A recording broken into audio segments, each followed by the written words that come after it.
جس قوم دے چوراں دے بورڈ چوکاں چ لگ جان کہ اے قوم دے رہنماون اذا کان الغراب دلیل قوم سیہدیہم طریق الحالکین، جد قوم دے ڈاکو تے چور قوم دے رہنما بن جان اور انہاں تے لوگ فخر کرن، انہاں دے لوگ نعرے لان، تو اس قوم نو کدو اللہ ہدایت دے گا؟ اس قوم تے کدو اللہ دی رحمت آئے گی جس ویلے ڈاکواں تے چوراں نو بھی لوگ قوم دے رہنما بنا جاتے جان، پھر پرچیاں پھر انہاں نو دین جنہاں ختم نبوت تو دن دہاڑے ڈاکا مارے ہوئے، ہاں جی انہاں نو پھر پرچیاں دین جڑے مندراں جا کے تے جناب مندراں دی جناب پوجا کرن تے کون نہیں یہ بھگوان تے رب ایک ہی چیز ہے، وہ بھگوان کہندے بھگوان تے بت دا نام ہے، وہ تے تراشیدہ بت ہے تے وہ تے خالق و مالک هو اللہ الذی لا الہ الا هو عالم الغیب والشہادۃ والرحمن الرحیم واللہ الذی لا الہ الا هو الملک القدوس السلام المؤمن المہیمن العزیز الجبار المتکبر سبحان اللہ عما یشرکون واللہ الخالق البارئ المصور له الاسماء الحسنى یسبح له ما فی السماوات والارض وهو العزیز الحکیم۔ جن کو اپنے خالق اور مالک کی اسماء الحسنہ کا بھی پتہ نہ ہو، اللہم انت ربی لا الہ الا انت خلقتنی، کیوں جی یا اللہ یا رحمان یا رحیم یا ملک یا قدوس یا سلام یا مومن یا العزیز الجبار المتکبر الخالق البارئ، یہ سارے 99 نام اس کے اسماء الحسنہ، وہ کہتا ہے بھگوان بھی وہی ہے تو رب بھی وہی ہے۔ حضرت عبداللہ بن زبیر جڑی گل کی تھی جی عن ہشام بن عروہ عن ابیہ ہے، فرمایا اخر رسول اللہ صلی اللہ تعالی علیہ وسلم علی افادۃ من یوم عرفہ لاسامہ بن زید فجاء غلام افطس اسود، حضور نے اسامہ بن زید کے لیے، میں بات یہ کرنے لگا ہوں کہ ختم نبوت کے ڈاکو اور ایک طرف یہ بات کہ حجۃ الوداع کے موقع پر حضور اسامہ بن زید عرض کی تھی حضور میں وضو کرنا ہے، میرے آقا نے 1,24,000 صحابہ نو روک دیتا، اس دوران فجاء غلام افطس اسود، اس دوران ایک غلام آئے جن کا رنگ گندمی تھا اور ناک چپٹی ہوئی تھی، یعنی اسامہ بن زید، فقال اہل الیمن انما حبسنا من اجل ھذا، یمنی جو لوگ تھے انہوں نے کہا ہمیں اس کے لیے روکا گیا، فلذلک کفر اہل الیمن، اس وجہ سے یمنی کافر ہو گئے۔ قال محمد بن سعد قلت لیزید بن ہارون ما یعنی بقولی فلذلک کفر اہل الیمن من اجل ذا، محمد بن سعد طبقات ابن سعد لکھیا، فرمایا کہ انہاں دے استاد سن یزید بن ہارون، کہندے میں اپنے استاد گرامی کو پوچھا فلذلک کفر اہل الیمن من اجل ذا، ادا کی مطلب ہے جی؟ فقال اہل الیمن من اجل ھذا فلذلک کفر اہل الیمن، کہ انہوں نے جب کہا کہ ہمیں اس کے لیے روکا گیا تو یمنی کافر ہو گئے، اس کا کیا مطلب ہے؟ قال ردتم حين ارتدوا في زمن ابي بکر انما كانت لاستخفاف بامر النبی صلی اللہ علیہ وسلم، سنو جی یہ ہے مسئلہ، یہ ہے شریعت۔ فرمایا کہ جب رسول اللہ نے اسامہ بن زید کو اجازت دے دی تھی کہ آپ وضو کر کے آئیں، اور حضور نے 1.25 صحابہ کو روک دیا جب تک اسامہ نہیں آئے گا ہم عرفہ سے مزدلفہ کی طرف روانہ نہیں ہوں گے، تو کہا کہ جب رسول اللہ نے حکم دے دیا تھا اسامہ کو وضو کرنے کا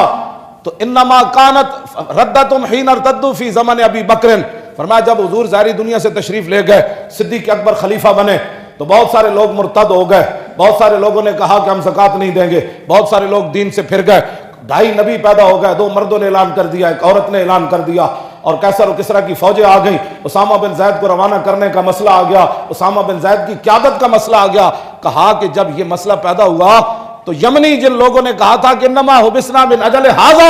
کہ اس کے لیے جس کا رنگ گندمی ہے اور جس کی ناک چپٹی ہوئی ہے اور غلام اور لونڈی کے بیٹے ہیں تو ان کے لیے میں روکا گیا، تو کہا کہ صدیق اکبر کے زمانے میں جب وہ لوگ مرتد ہوئے نا یمنی، تو اس واسطے مرتد ہوئے کہ انہوں نے حضور کی پسند کو ناپسند کیا، حضور کی پسند کو جو بندہ ناپسند کرے وہ کافر ہو جائے، اور حضور کی ختم نبوت پر جو حملہ کرے وہ یہ بتائے نا، یہ حدیث پڑھ کے سنائے نا لوگوں کو، فقال فلذلک کفر اہل الیمن، صرف حضور کی پسند کو ناپسند کیا، ہاں جی تو یمنی کافر ہو گئے، کیوں جی؟ یہاں تو عبداللہ بن رواحہ تسی دسو تو انہوں حضور نے کی کیا، کیوں جی؟ عبداللہ بن رواحہ تسی دسو، اے درباری شاعرن، اے درباری شاعرن، حضور نے کتنی باری انہوں دعا دیتی، کتنی باری انہوں کو نعتاں سنیا، کتنی باری انہوں حضور دے دشمنہ دا منہ بنیا، اور عمرہ قضا کے موقع پر تو حضور نے حضرت عمر کو روک دیا. جب حضرت عبداللہ بن رواحہ نے دیکھا نا کہ پچھلے سال انہوں نے حضور کو عمرہ نہیں کرنے دیا, تو حضور کی اٹھنی کی نکیل پکڑی ہوئی حرم کعبہ میں داخل ہوئے تو دیکھا کہ حضور کے دشمن سامنے کھڑے ہیں, تو کہا خلو بن الکفار عن سبیلی الیوم نضربکم علی تنزیلی ضربا یزیل الہام عن مکیلی ویزل الخلیل عن خلیلی. ہٹ جاؤ کافر دو پترو, حضور آ رہے ہیں, ہٹ جاؤ.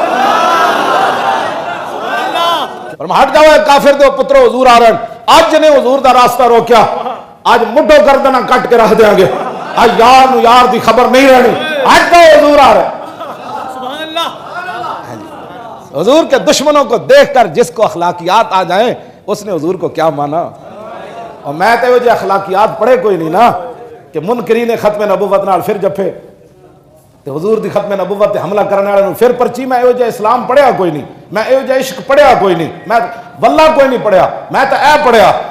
کہ جڑے سامنے کھڑے صلی اللہ دا گھر سامنے رحمت اللہ العالمین محبوب اونٹنی ہوتے ہون تے صحابی رسول کہنے ہٹ جاؤ حضور آ رہے. کیوں جی اللہ دا گھر سامنے ہوئے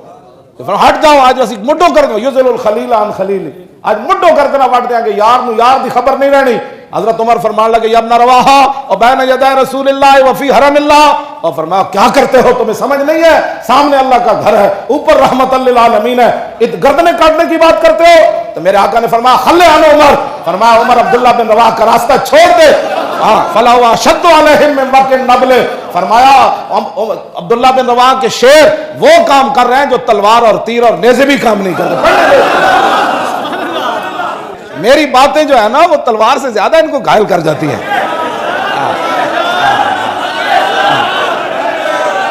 تیرے منہ سے جو بات نکلی وہ ہو کے رہی. حضور نے جو فرمایا میرے دشمن میں ڈاڈی گل کرنے والا بندہ وہ تو تلوار تیرا نیزے بھی وہ کام نہیں کرتے جیڑا وہ ڈاڈیاں گلاں کام کر دیا. تو میرے آقا نے اس بات کو پسند فرمایا, فرمایا عمر پیچھے ہٹو, میرے غلام کو یہ بات کرنے دو, اس کی باتیں تو ان کو ایسے گرا رہی ہیں جیسے تلوار بھی نہیں گرا. میں تو حضور کی عزت کی جب بات ہے تو بات سخت کرتا ہوں, اور میرے آقا نے اس کو پسند فرمایا.